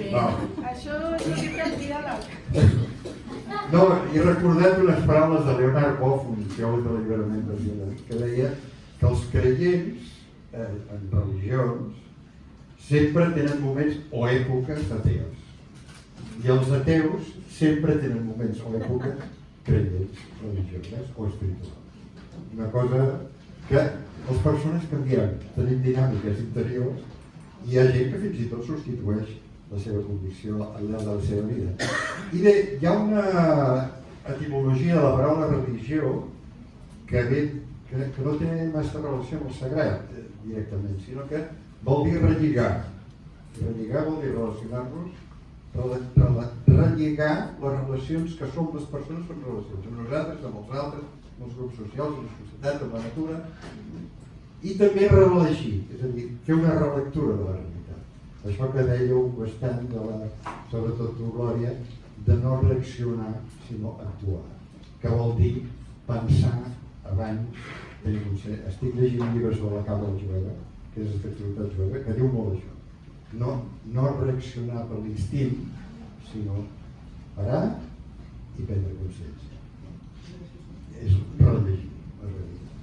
I acabo amb una paraula molt catalana que em sembla que no té traducció en castellà, és enraonar, que agafa la raó i la paraula. Enraonar vol dir parlar, que és el que farem ara tots, però també tenir en compte la raó, com deia molt bé el Víctor. I això agafa la tradició tant jueva, cristiana, musulmana, de la importància que té la paraula creadora, com també la tradició grega. Aristòtil l'han traduït, l'home és un animal racional, l'altre dia en Batista molt traduït. En grec diu l'home és un animal parlable, parlador. Bé, us dono la paraula, per tant. Farem una cosa, per tenir un cert ordre. Aixequeu la mà els que vulgueu parlar, farem un torn, però no respondrem un per un, perquè sinó que jo intentaré de totes les preguntes fer una mica les que tenen relació i llavors després responeu. Dieu el nom, si no el voleu dir no el dieu, però és perquè així també ens coneixem, i si voleu dir de quina associació o comunitat, això també. Demaneu paraula, en aquest cantó primer, Isidre. Què? Parlo? No, espera, que primer no poso. No? Marta. Algú més d'aquí? Anna. D'aquí? Enric? Algú més de per aquí? Bé, fem aquest torn, si tinguéssim més temps farem un altre torn. Perdona. No? Toni. Ho farem amb aquest ordre, Sigueu breus, si voleu fer algun comentari també, o alguna pregunta, les dues coses. Però intenteu ser breus perquè tenim 5 persones que volen parlar i tenen dret a totes a parlar, enraonar. Isidre. Sí, que quisiera del grup de reflexió a l'entorn de la fe cristiana dels Lluïsos de Gràcia. Allà hi ha molts grups, doncs un grupet són aquest. Una pregunta. Quina diferència, si és que hi ha alguna, entre la persona que es diu agnòstica i la que es diu atea? Perquè m'ha semblat que en algun moment del que tu parlaves has lligat una paraula agnòstic i ateu seguida. Llavors, jo vaig llegir algun cop, que no sé ara quin és un, quin és l'altre, de que uns són que neguen l'existència de Déu i altres ni la neguen ni l'afirmen. Molt bé. Marta? Sí, jo vull saber l'opinió de la Fàtima sobre què són els ateus a Catalunya. Llavors, a mi m'interessa molt, com ha dit el Víctor, tota la reflexió sobre la construcció de l'estat laic, com es podria fer en la nostra idiosincràsia, o sigui, Catalunya, Espanya. Llavors, m'agradaria molt saber, d'una banda, la teva opinió sobre com estan construint l'estat laic a França, que a mi em sembla que és un model a no seguir, és un model bastant catastròfic, i m'agradaria molt saber... Sí, jo després repetiré les preguntes, perdó. Després repetiré, Segueix. Si consideres que una construcció d'un estat laic aquí podria fer disminuir una mica aquest odi que hi ha des de l'islam. Molt bé. Jo considero que l'odi a l'islam és en reacció, és a dir, és el cristianisme que xoca la seva vida. M'agradaria fer això. Molt bé. Anna? Sí. Jo, primer, el que volia dir és això que deia el Víctor, l'importància de les escoles i a l'educació, que ara no hi ha religió i em sembla molt bé, però que s'ha de substituir per una explicació de què són les religions i els valors, perquè els alumnes, els joves, han de tenir aquests valors. I després, si m'ho permeteu, també m'agradaria saber quina és l'opinió o l'actitud que té la cientologia respecte als homosexuals i fins i tot transsexuals. El mateix del budisme, de l'islam, no sé si em vols dir alguna cosa també. M'agradaria saber com es veu això, no? Molt bé. Enric? Sí.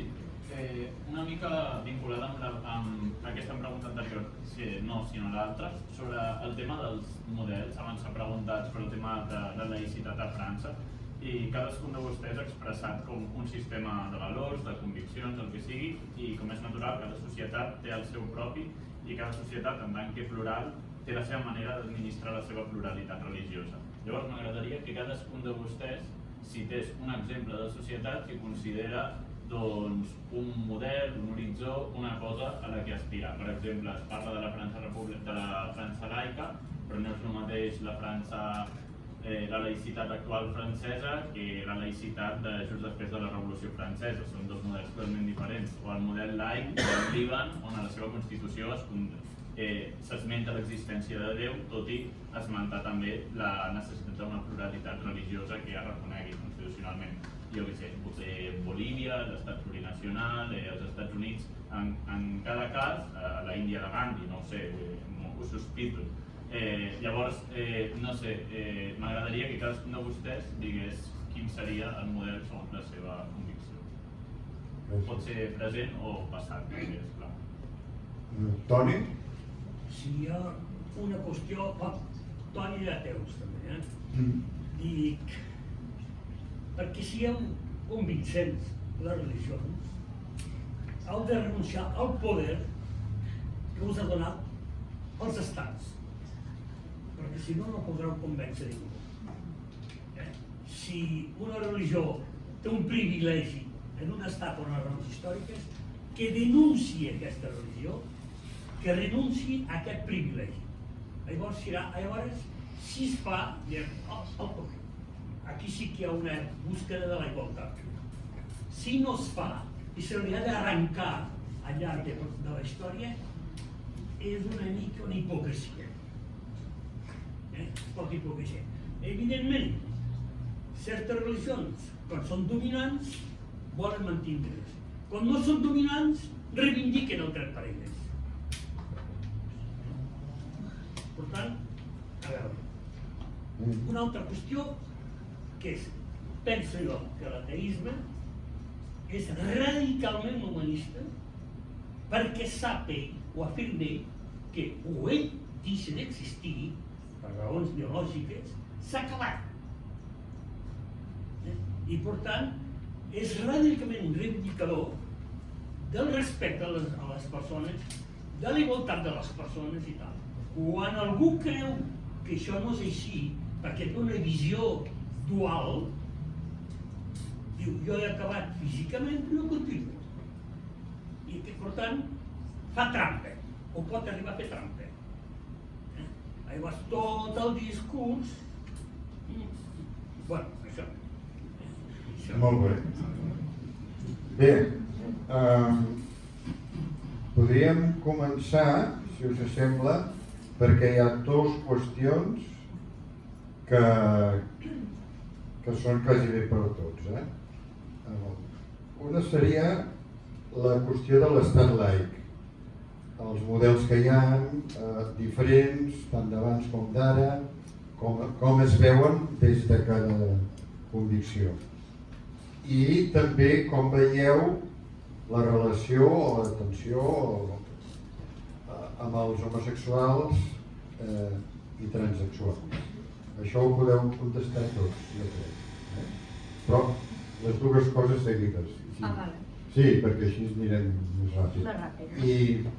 I sigueu breus perquè hi ha altres preguntes. Hola. ¿Sí? ¿Hola? No, sí. Bueno, sobre el estado ideal, ¿no? Sí. Que era el que preguntabas, ¿no? Indudablemente, Cienciología, tal como está aquí, ¿no? Tanto a España como a Cataluña, ¿no? Siempre se nombra que es como es una religión, porque está desde el año 2007 registrada en el Ministerio de Justicia, es una religión tal cual, pero es como es nombra como una religión minoritaria, ¿no? Por supuesto, para nosotras lo que sería ideal, ¿no? Sería que no habría esta distinción, ¿no? Entre lo que es bueno, lo que es el Estado de ahora, que clar, té una tradició catòlica, no? I que tota, diguéssim, que la Iglesia pues, catòlica té tots els beneficis, no? Des de fa molts anys, no? I que tothom poguéssim accedir pues, a lo que sigui pues, els mateixos beneficis o favors i que tothom també podria exercir el dret, no?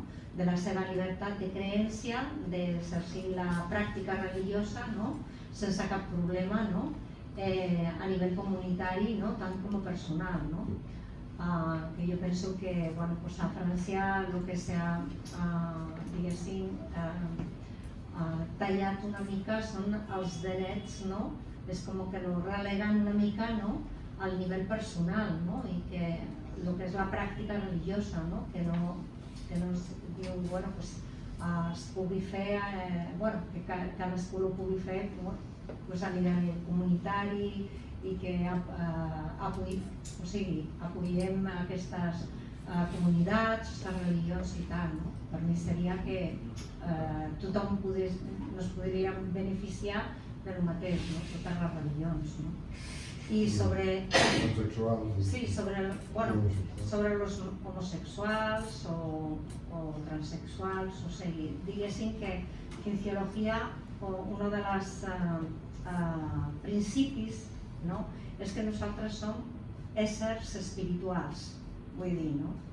O sigui, no som ni un cos, ni som una mente, no? Sinó que som un ésser espiritual. Llavors nosaltres estem oberts, no? A que cadascú pugui tindre, o sigui, o manifesti què és el que és, no? Si és homosexual o si és transexual, doncs nosaltres no ens oposem de cap manera amb això, o sigui que està bé, no? Pensem que tothom, com és un ésser espiritual i té unes capacitats, pot millorar i pot elevar les seves capacitats, no? I des d'esta línia es diu que nosaltres pensem, no? Pel que fa als estats, jo no sé prou història per poder-te dir quin model em sembla interessant.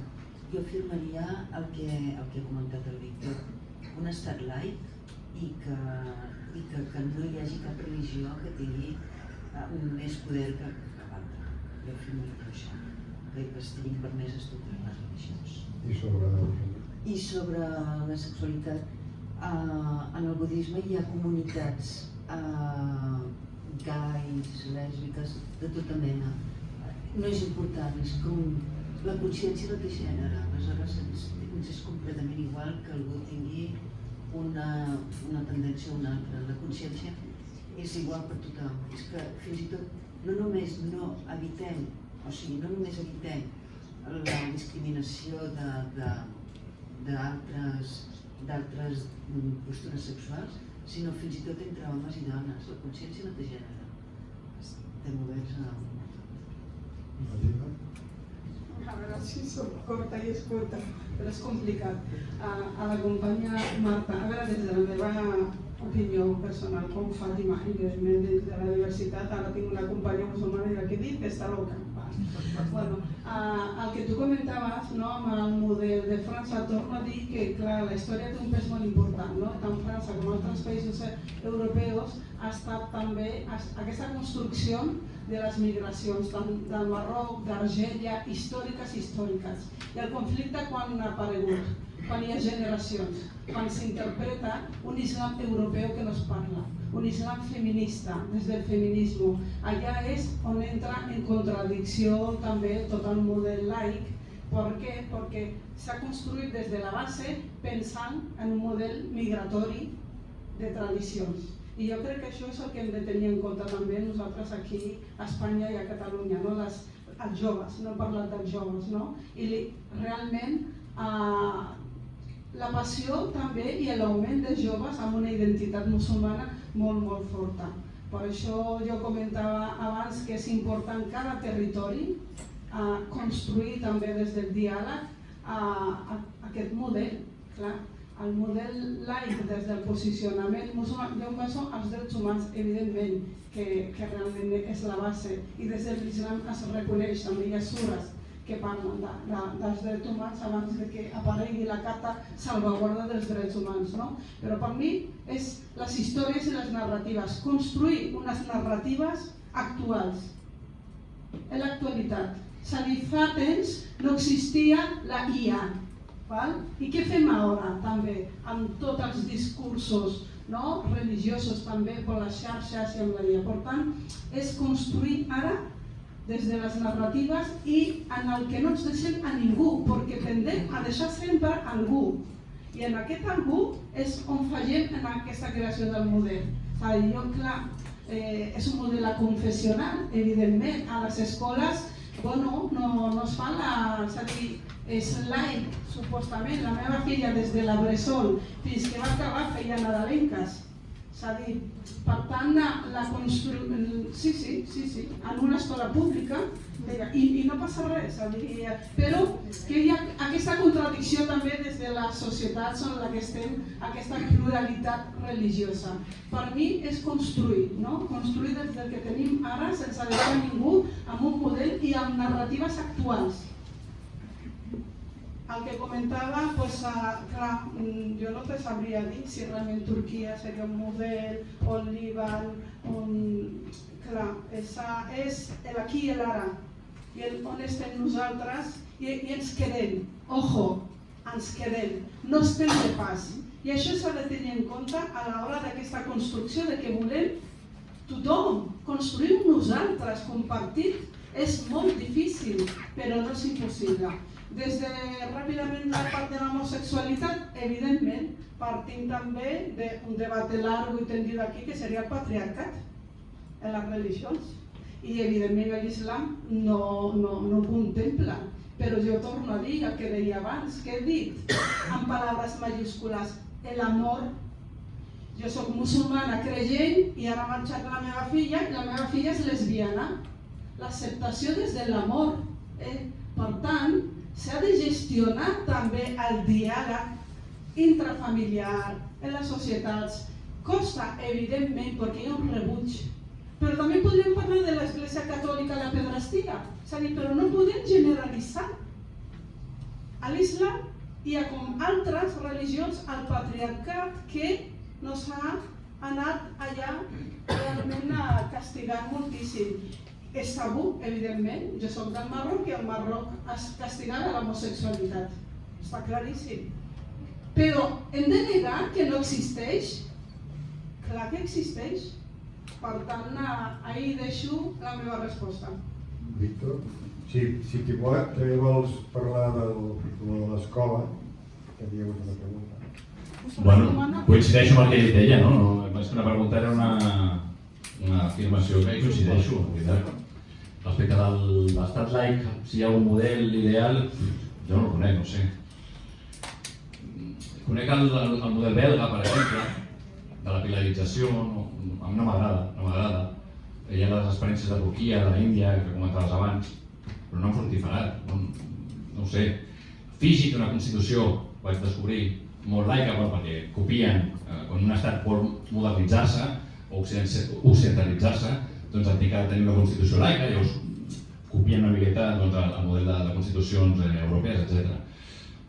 I també una cosa és la teoria i l'altra la pràctica. És a dir, pots tenir un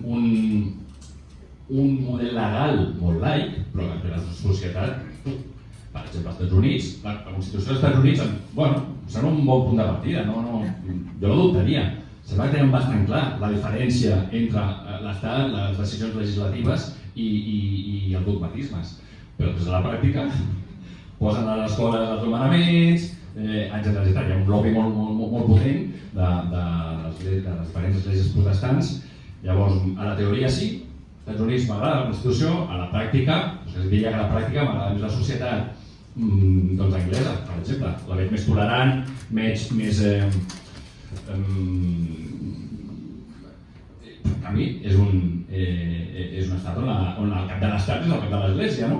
El cap de l'estat, el Carles, Llavors, una cosa és la teoria i l'altra és la pràctica. Jo, si em preguntes un model a nivell formal, a nivell de Constitució, em diria els Estats Units, però tampoc t'ho he dit molt convençut. Respecte de les diferents opcions sexuals, jo crec que no val la pena ni que contesti, no? I després, no sé si potser podem aprofitar per la pregunta que va fer el company sobre agnosticisme, perquè crec que no val la pena fer una ronda per això. Això són etiquetes al final, perquè ens agrada ordenar i categoritzar la realitat per poder entendre-la millor. Hi ha moltes categoritzacions i cadascú pot fer la seva. A mi la que m'agrada és, si partíssim d'un extrem a un altre, hi haurien els creients més practicants, diguem, que són aquells que realment porten uns rituals, a nivell diari, etc., i que fonamenten la seva vida amb aquella fe, aquella creença. Després hi hauria els creients no practicants, que potser ho són per inèrcia de país, familiars, etc., però que van a missa els diumenges, però si et preguntes et diran que són cristians o són de la religió que sigui. Llavors, els agnòstics serien els no ho sé. No ho sé, o inclús no podem saber-ho. És a dir, hi ha una postura agnòstica que diu, escolta, és que no podem saber-ho mai, no ho sabem, no sabem l'igual, apaga i vámonos, perquè no cal investigar, perquè no ho podem saber. Però l'agnosticisme, tal com el coneixem més bé aquí a Occident, és aquest, diríem que hi ha dos agnosticismes, un que s'arriba a través de la raó, això és collita meva, no ho trobareu als llibres, un agnosticisme que s'arriba a través de la raó i un altre agnosticisme que s'arriba a través de la creença. A través de la raó és la persona que diu, escolta, no tenim dades, no tenim prou evidències per afirmar una cosa o la contrària. Llavors jo estic en una posició neutra. Jo soc bastant bel·ligerant contra aquesta posició neutra, perquè crec que no està justificada. Després hi ha un agnosticisme, que quasi diria que al meu entorn el veig bastant, que és aquella persona que diu, escolta, jo soc agnòstic. Potser no sonarà d'alguns amics vostres, no soc creient, que vol dir no m'adhereixo a una confessió, a aquesta visió determinada, però sí que crec que pot haver-hi alguna cosa. Aquest és l'agnosticisme, jo dic que està basat en la fe.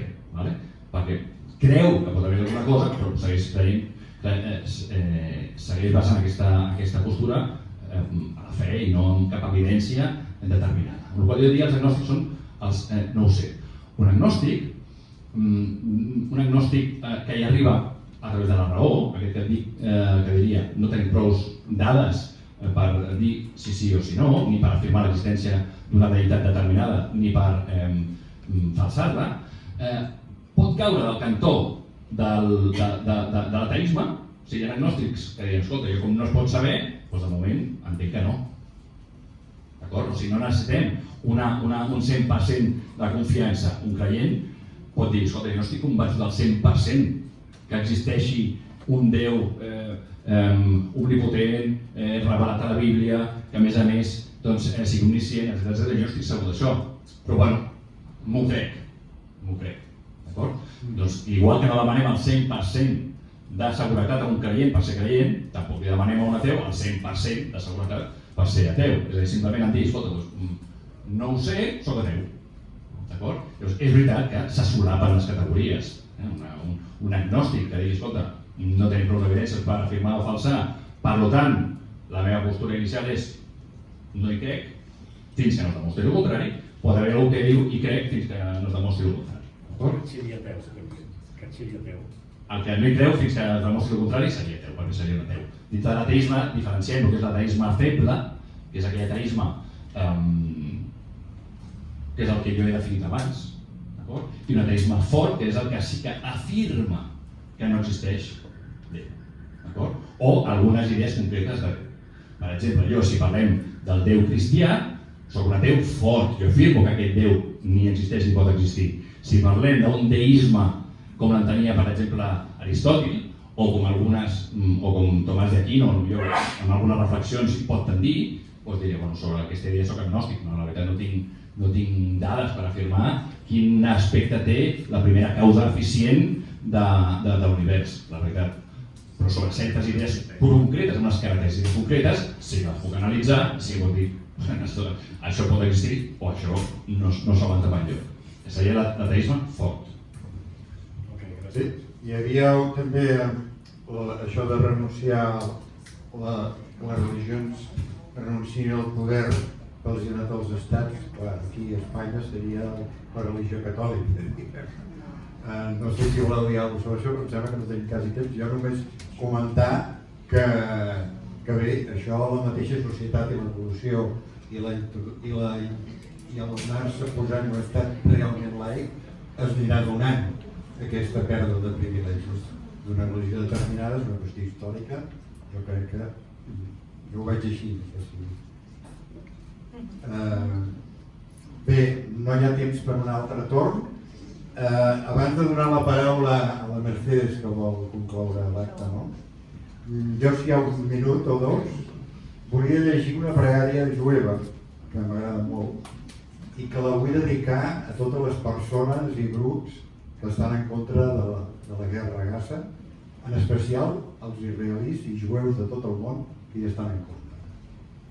I diu així: que els teus despertars et despertin, que al despertar-te el dia que comença t'entusiasmi, que mai es transformin en rutinaris els raigs del sol que es filtren per la teva finestra cada hora d'albada, que tinguis la lucidesa de concentrar-te i de rescatar el més positiu de cada persona que es creu en el teu camí, que no t'oblidis d'assaborir el menjar detingudament, encara que només es tracti de pa i aigua, que trobis algun moment durant el dia, encara que sigui curt i breu, per dirigir la teva mirada cap amunt i agrair pel miracle de la salut aquest misteri fantàstic equilibri intern, que aconsegueixis expressar l'amor que sents pels teus éssers estimats, que els teus braços abracin, que els teus petons besin, que els capvespres et sorprenguin, que mai deixin de meravellar-te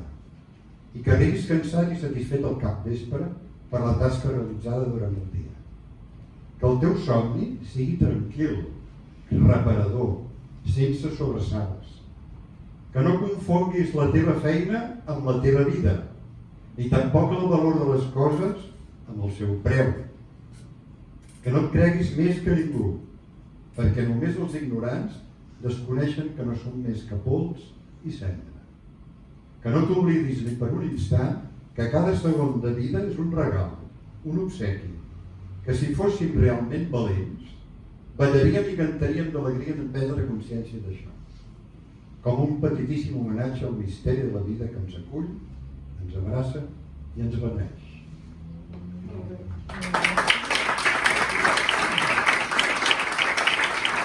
Ara dono la paraula a Mercedes per acomiadar l'acte. Sí. Que paraules tan bonites. Gràcies. Sí. Bueno, gràcies a tots que esteu aquí, però per concluir l'acte tenim la presència del senyor Ivan Arjona, que ha vingut, ha sigut una sorpresa. És el president de la Iglesia de Scientology aquí en Espanya i volia que ell mateix pogués concluir l'acte. Així que li donem la benvinguda.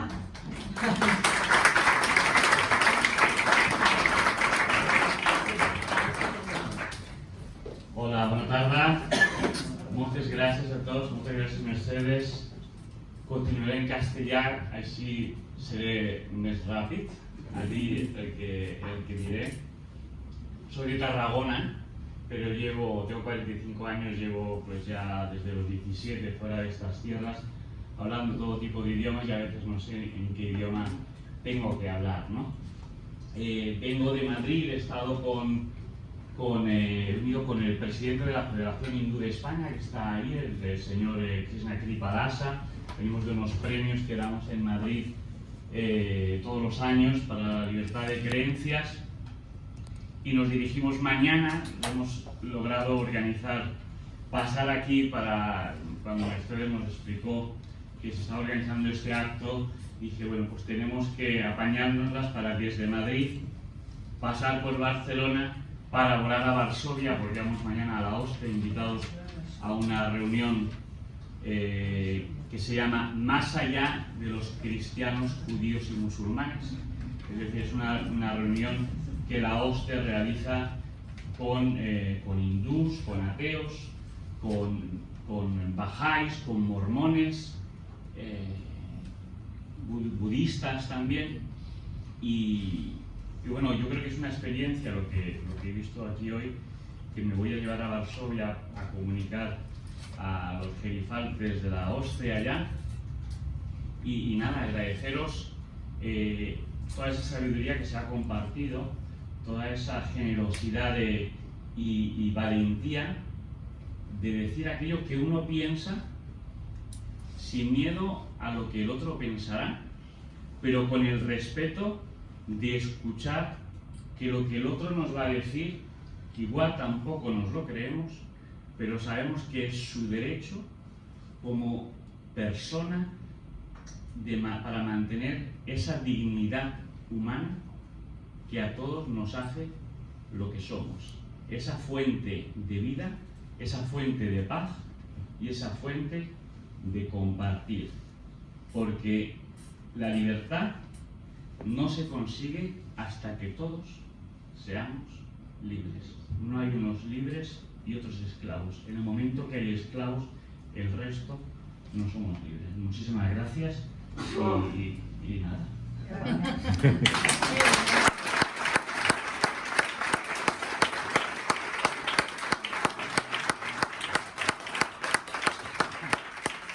Pues gracias, Iván, por estas palabras. Hemos concluido el evento. Ahora tenemos un refrigerio. Muchísimas gracias, Víctor, Fátima, Gloria y por supuesto King, que es un placer.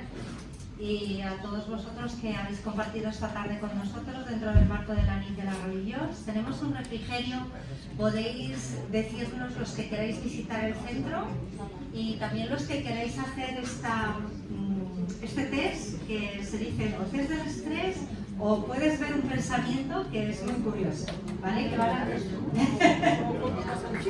Bueno, pues gracias a todos.